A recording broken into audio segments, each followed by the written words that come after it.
I'm Trek with 2Ks.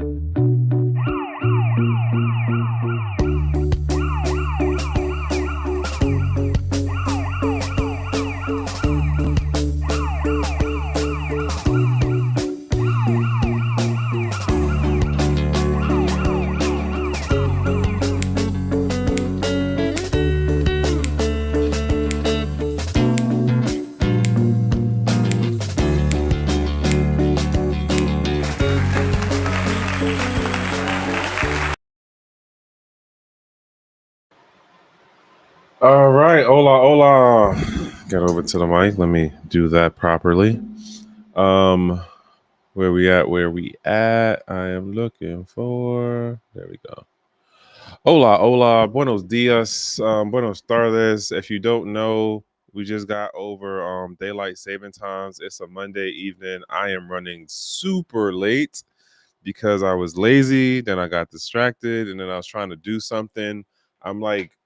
I'm over here kind of experimenting on like displays and I told y'all I'm still trying to go through this whole change thing on how the show is going to look and stuff.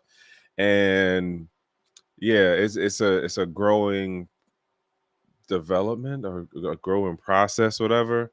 But yeah, so that's what's going on right now. What else? What else? What else? Still in the one man show phase of things.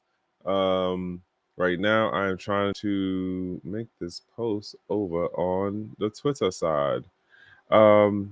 Yeah.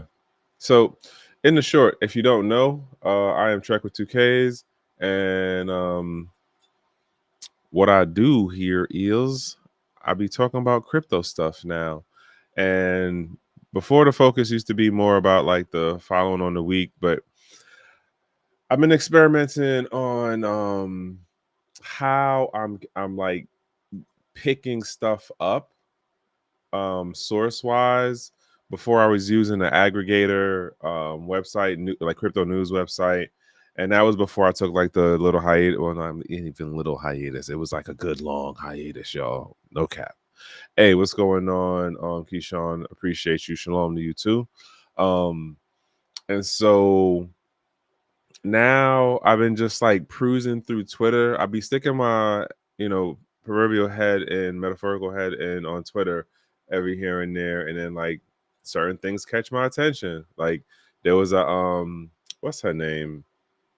Caitlin Long did like 2 posts that caught my attention. Jeffrey Sachs, the AKA Crypto Caesar, he also did a post or 2 that kind of caught my attention. It was a couple other things, but nonetheless, those are some of the things I'm going over. Also, I mean, listen, he don't need my cosign. He don't need my cosign. But King said something today on the morning segment of Gemma Crypto that when I heard him say it, I was like, yo, how many people are gonna pay attention and catch what he just called? And I'm gonna get into that today because I thought about it and I was like, he right, because like look at what the hell's going on now with this administration. Imagine what it's gonna. I'm gonna get into that in a minute. Oh man, I'm trying to. I spelled that wrong. Horrible to try to.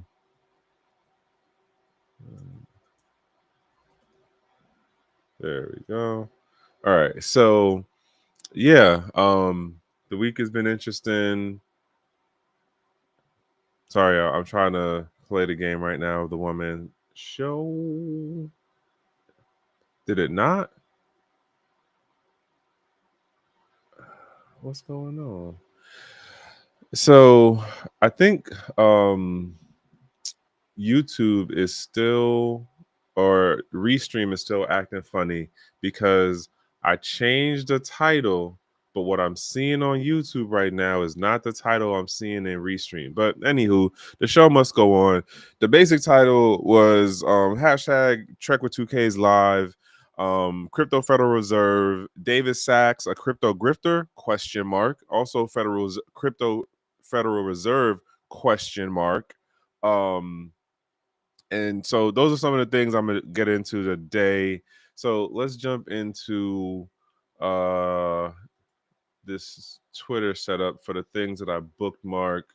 Oh, that was the other thing I needed to do. Sorry, I got distracted way too quick. Dun, dun, dun, dun.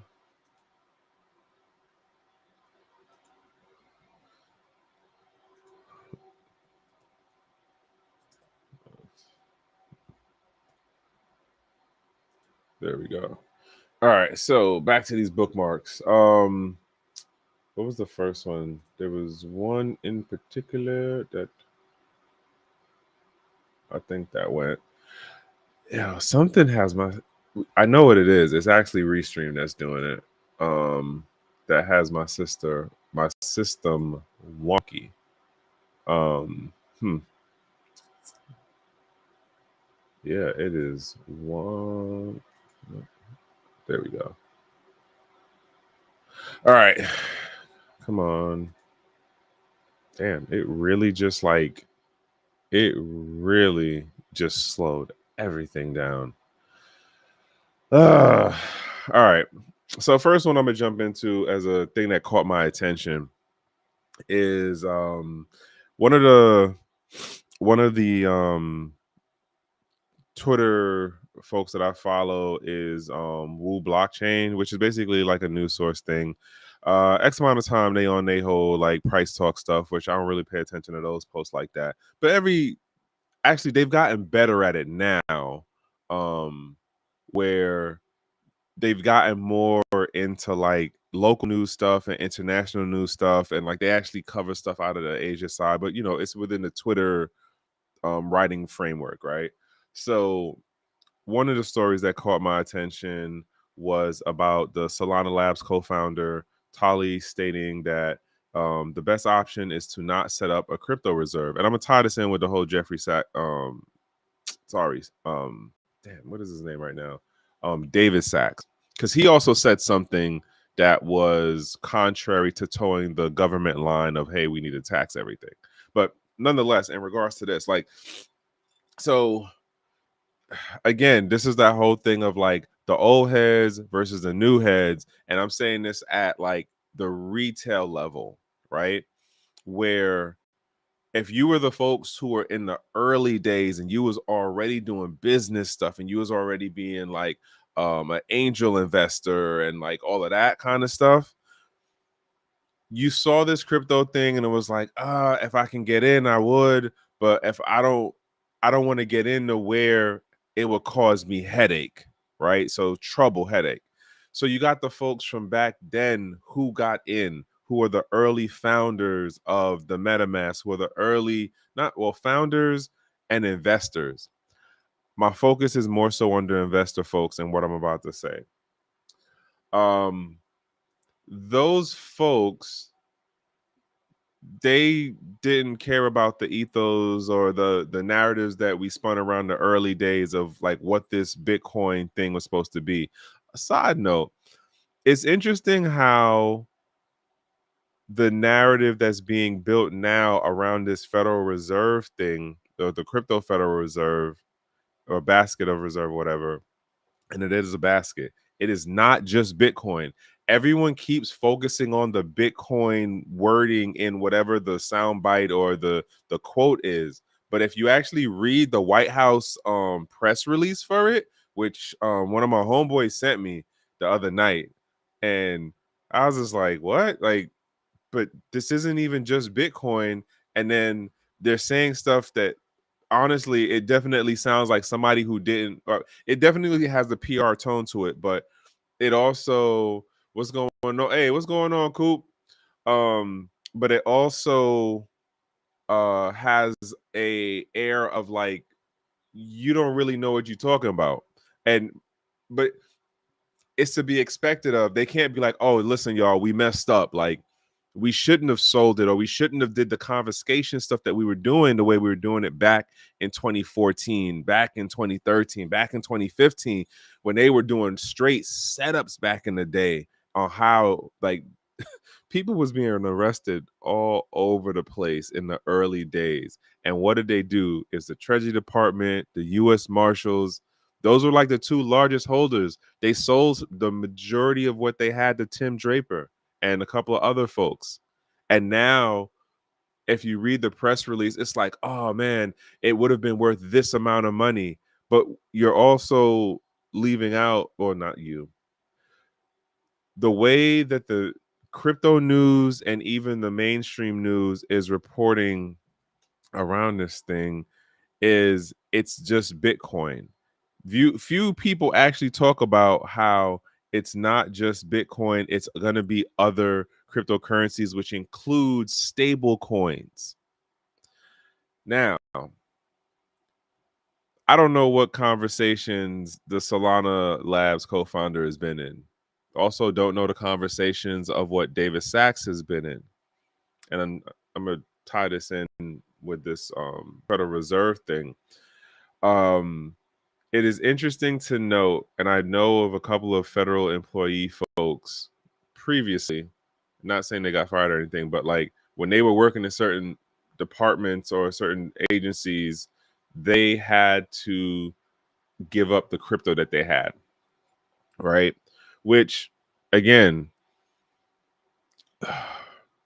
the narrative for the old school folks who are down at the idealistic economic sovereignty level is like, well, why would you do that? Like, why would you even have a job that would tell you you have to give up your economic sovereignty over something that you like had positive control of, that you wanted, that until that particular moment, like there wasn't anything that really like said that you had to give up your stuff other than that you're working for this particular job.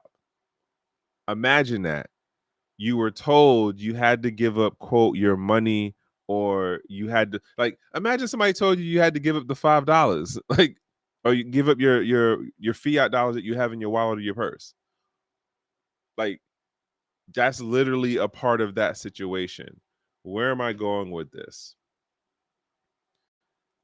I think that, especially in lieu of that, the White House meeting that just happened, you're gonna have a lot of folks saying things that if you were here in the earlier days, like pre C19, pre class of 2017, the and King called it again this morning, like the grifters that are about to pop up in this place, it's going to look crazy for those of us who've been in this from back then.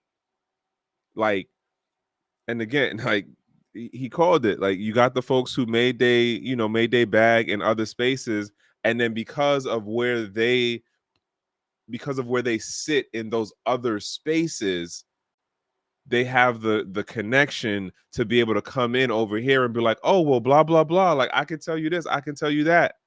Oh, I know what I know because I made money in the PC.com era. I made money in real estate. I made money in some kind of tech thing that has nothing to do with blockchain in any capacity. But those are the folks that are going to pop up, and I'm saying this not just within this administration. It will be future administrations down the line that you will see these folks pop up. And another, again, he don't need my cosign on it, but I'm co-signing something King said this morning, where he was talking about how there was price like fluctuation. It was crazy price. The mainstream was reporting that it was crazy price fluctuation in Bitcoin, which was then rippling out within the markets and stuff, right? And he was like, this is not retail level folks doing this. This is those family trusts, the other big bank folks, Wall Street daddy type folks, Wall Street kids type folks who like got the money and connections that are doing certain moves that are messing with the market as the way we see it. He said something in particular along the lines of like, they're exiting out And these folks are going to be in a position down the road to be able to go to like the public sector, and they're going to be the future heads of certain agencies and departments. I don't know how many people caught that, but I'm co-signing that one, because if you look at what's going on right now with the administration, we went generally from where, well, not even just this administration, we generally went where we had people who were um in the in the financial sector who moved into certain government agencies, and they were the the the idea people, or the face people, or the ones who, hey man, things is happening. Stan, what's going on? But so we generally used to pick from just financial folks.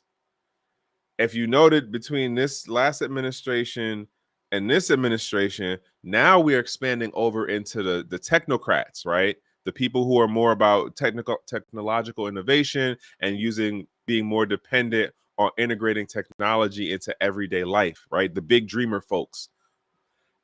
And here you have it, that if you played your cards right in this period, and he specifically was talking about the ETF folks, the ones who are behind the scenes, they're eventually going to pop out on the federal side down the road at some point. And I said, yo, I don't think people caught that. I got to bring this up later tonight, because we see what the previous behavior and trend of Wall Street on the financial sector was like, where it would be, you would do X amount of years, decades in the financial sector, working at Wall Street, working at whatever international financial firms, and then you would go over into government. Like, there's a number of people who was at Saks, no, not Saks, at what is that, JP Morgan, and I forgot the other company, who ended up being in various administrations, going, I think, as far back to Bush 1. So like, it only kind of makes sense that now we see more growth and more influence in the technocrat group of folks who aren't Wall Street money folks, but they still money folks. Jeff Bezos, Elon, what you call the folks from Chat GTP, like, they not Wall Street folks, they all techie folks, right? But they money folks. Now, wrapping all of that around, and like I said, like, if you're from the old school thing of it, you're looking at this going like, well, why are we celebrating that the government's going to get into Bitcoin? Because that's just going to be a part of growth process. That's just the nature of the beast, to develop within this environment, to develop within this ecosystem, as far as the market. What's the word I'm looking for? As far as like what our society works for in the legal setup, as far as how it works within the market adoption setup, as being a first tier country and all that. What's going on to New Jersey? I haven't been up there in a minute. Got to work that out, probably this month or next month. But then the other part of how capitalism works for us, right? This path of things that it is going along, as far as Bitcoin, as well as the other cryptocurrencies, the stable coins, the way that the tech stack, as far as blockchain and the other things that we've come up with over this past decade plus, this is a part of what it has to go through. The narratives will change over time around the technology, around the use cases for some people, right? The idealism will either harden or weaken or totally disappear for other people. I can tell you right now, I am one of the people that the idealism has been really, like, just it's been weakening on a number of fronts. But I'm still here because I have some kind of hope. I don't know why. I'll be honest with y'all on that one. But you have it that America is now making a move.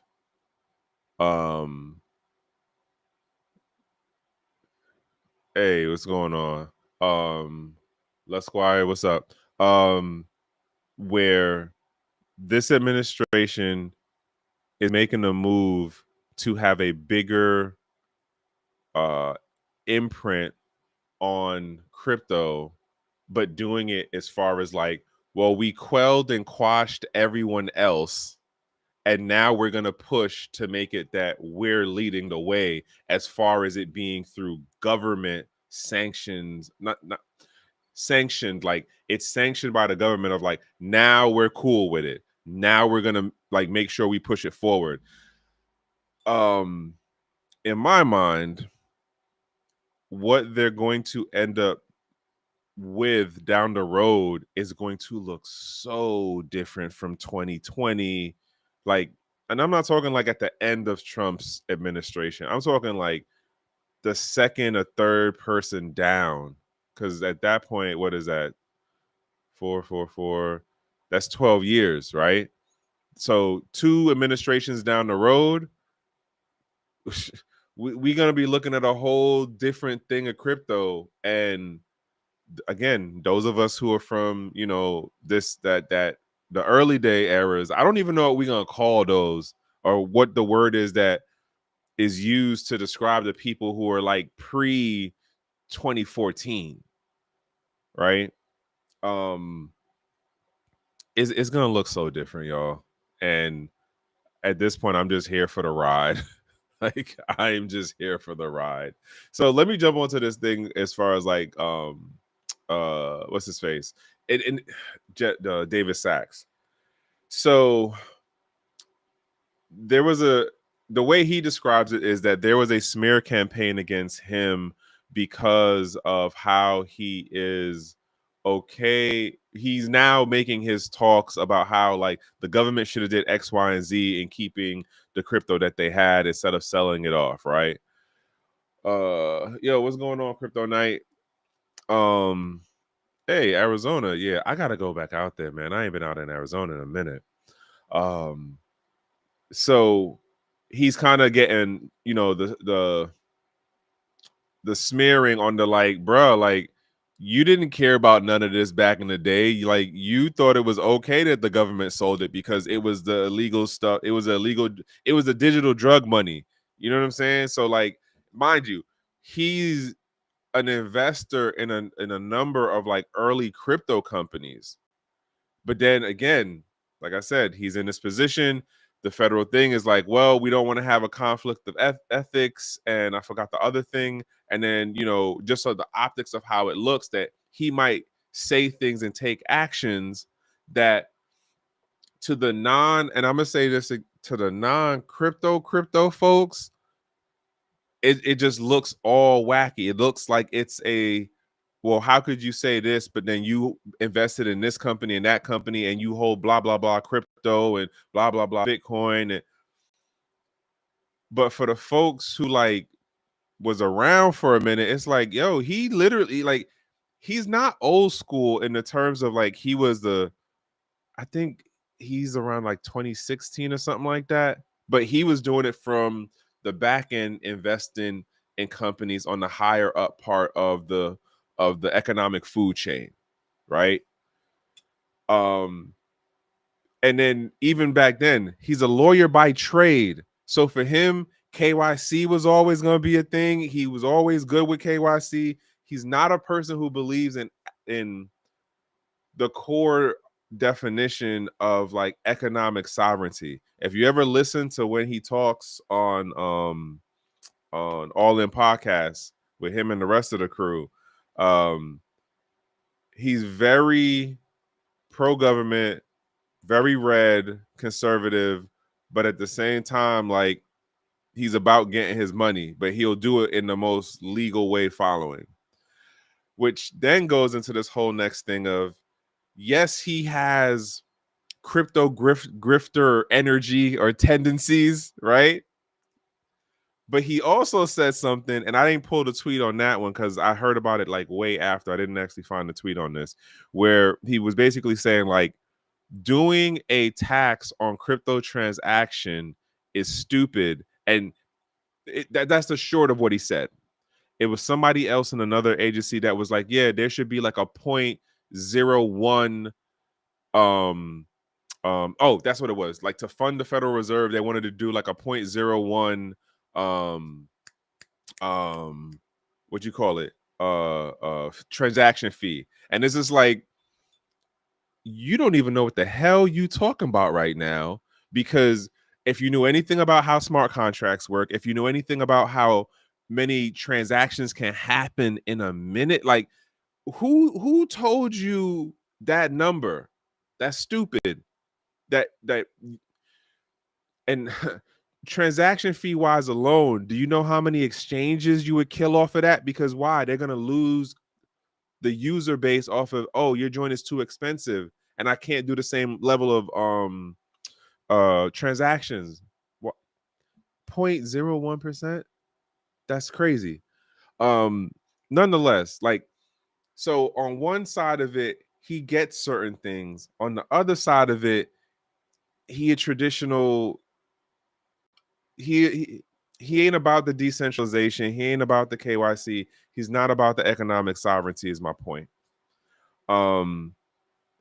And it's I'm still curious on the end of like how much influence he's gonna have in this administration for how they're trying to establish its the US's like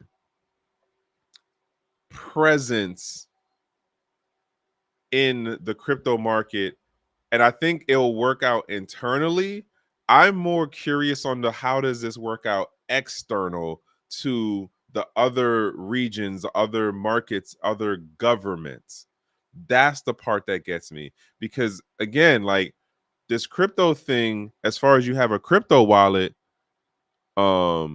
yeah, uh your crypto wallet doesn't hold your actual crypto, right? Your ability to access the crypto is largely based on, can you make some type of internet connection, or are you using a chain that does like X amount of the transaction record keeping off chain, and then you end up with the net result information that gets, you know, hashed into whatever chain it is you're using.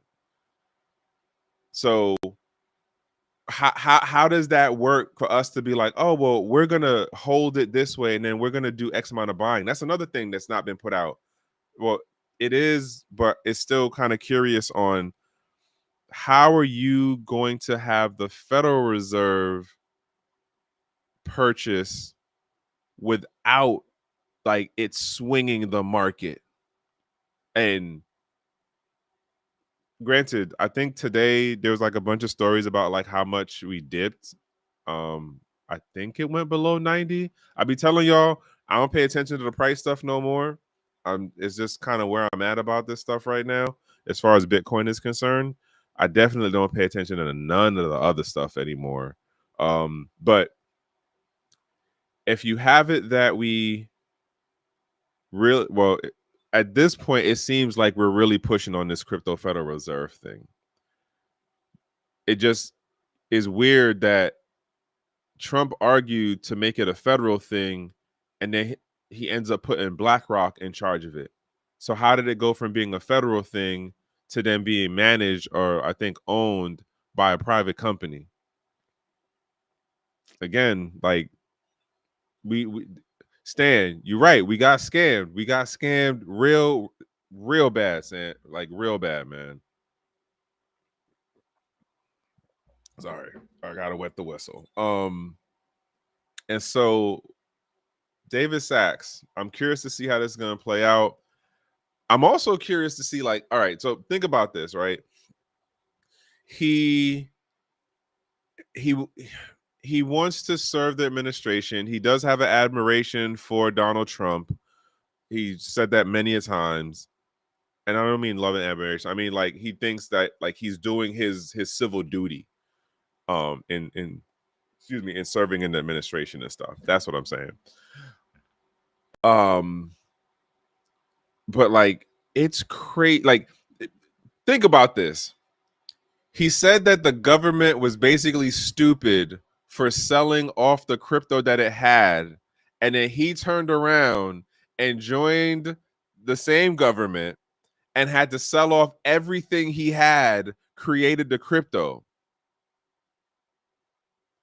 If you thought the government was basically stupid for doing that, or it was an ill-informed decision, then what are you like what how do I look at you who went and got a position? He's consulting. He's like I think I forgot how he worded it, but like he's considered a consultant to the government. Um, yes, I keep hearing that part too, as far as it being a nothing burger. But what are you really going to discuss in the first meeting? What do you like? You're not going to get into the technical details. How far in the weeds would you really jump on the legal stance in the first go meeting? Not really. But to the thing that I'm making about like if he thought it was kind of an ill-advised, aka stupid decision for the government to sell crypto, why do you then go and get a consulting position that makes it that you have to sell and divest from everything that he had connected to crypto? I don't know the logic on that one. I don't know. But anywho, on that one, that story, by the way, was over on Bitcoin Magazine. If anybody's interested, where is my damn mouse? I literally. Okay, there we go. Why? Why?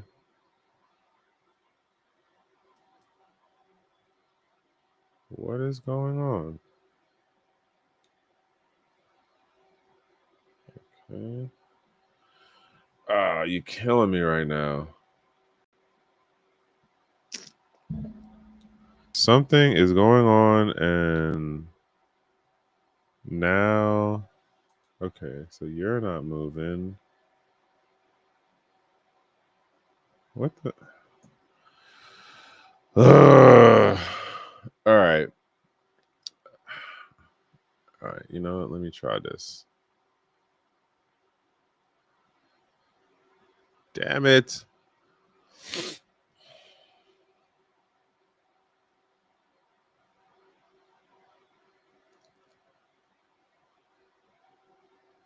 I honestly don't understand why it is lugging like this tonight.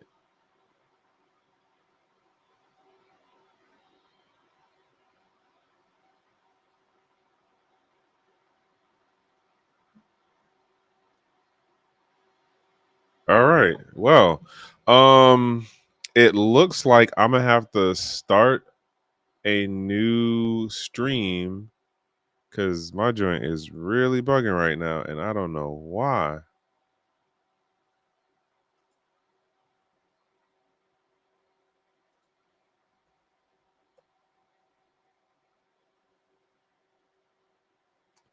Yeah, don't know why this is happening right now. But anywho, I'm gonna start a new stream. Give me a minute, y'all.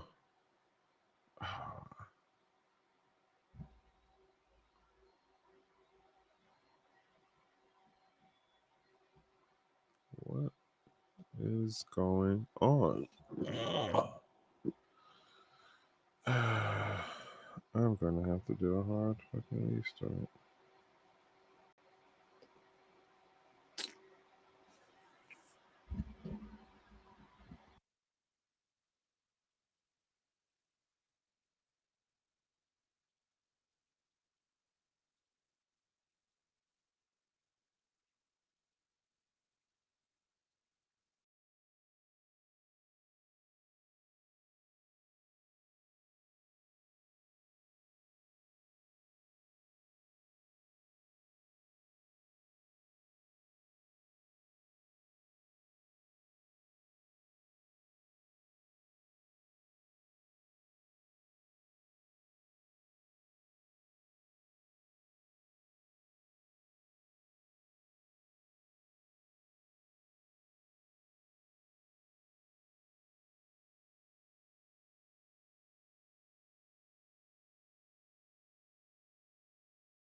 I'm Trek with 2Ks.